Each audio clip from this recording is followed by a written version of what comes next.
Hello mateys, how's it going? This is Captain OlBlue or Chris, yar. Hope you're doing well.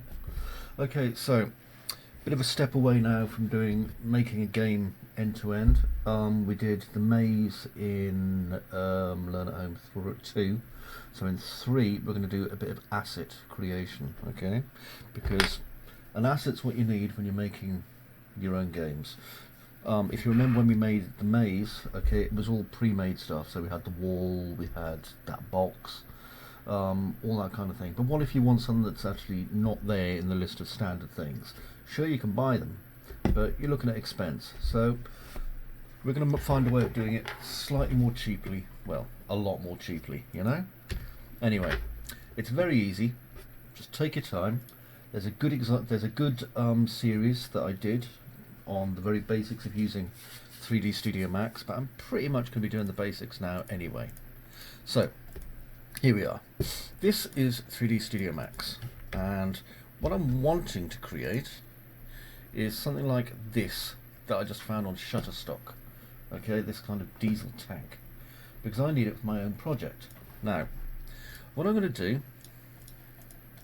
is I'm going to select my perspective here, and I'm going to just increase it in size, pachang, okay, like that.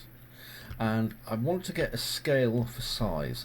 So you can measure everything, okay. I mean, I've got my units. If I go to customize units setup, I've got mine just set to just standard generic units, yeah.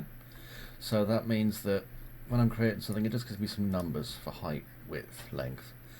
But when I export these to Unreal Engine, each of these is a centimetre, so 81, 81, 62. Now, you may have trouble visualising how large that is, and depending on how accurate you need to be, what I do is I take a biped. So I'm just in my standard create panel, and I go here where I've got the cogs to a biped, and then I click and drag up until he gets to 180. In his height, just here. Now then, if you're having trouble getting him to that height, just, you know, zoom out a bit so you've got some space and just get him up to that height, and you are golden. Now, I'm going to marquee select. That's where you just click and select everything, and I'm going to move him a little bit out of the way, okay? But now I know that 1.8 meters or 180 units is ideal for what I need, because this is kind of an average 5 foot, about 5'10", 5'11" person. Now, quite tall, but you know, ideal. So let's have a look at the tank that I need to build. Oh, there goes the puppy. So what I'm going to do is I'm going to start with a cylinder, okay, and my cylinder is going to have a radius, if I just drag it from the floor here, of approximately 1.5 meters, okay? So I'm just going to drag it so it's kind of 150 there, and then I'm going to give it a height, and I'm going to give it a height of 4. Okay, so quite a large tank. Now I'm going to adjust these values, 150, 400, and then I'm going to press F4, and that shows me all the polygons that have been made to make my model work. Now, I think there's a few too many here, so I'm going to drop height segments down to 1. Stop barking, naughty puppy. She's a naughty one. And for sides, now I don't want too many sides on this because obviously it's polygons. So I think I'm going to have 24. Okay, there we go, 24 sides. That'll make it smooth enough for me. Now the last thing I need to do is I need to tilt it. So at the minute, if you look, I just press the rotate key, which is E, and our pivot has gone all the way down to the bottom here.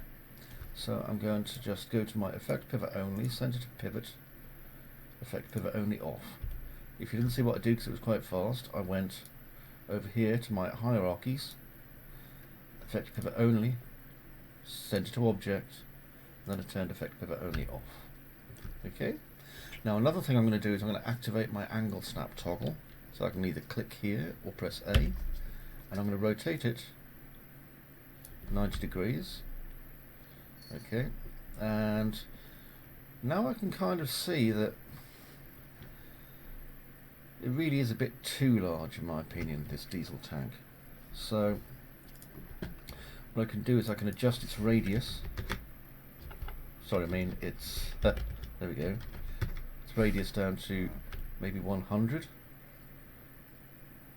And that looks a little better, but I think I'm going to make it about 125. Okay, so that gives us quite a size, but not as huge as it was. Yeah, that seems fine. Okay, so this is our starting point. So I'm going to save it, and I'm going to give it a useful name. So I'm going to go to my assets, here we are, and in here I'm going to make a new folder, and I'm going to call this fuel tank. Okay, there we go. And in my fuel tank, because this is a work in progress, I'm going to call it whip 1. Okay, that way I know it's a work in progress, iteration number 1. Okay, so in the next phase I'm going to start hammering out some detail on this.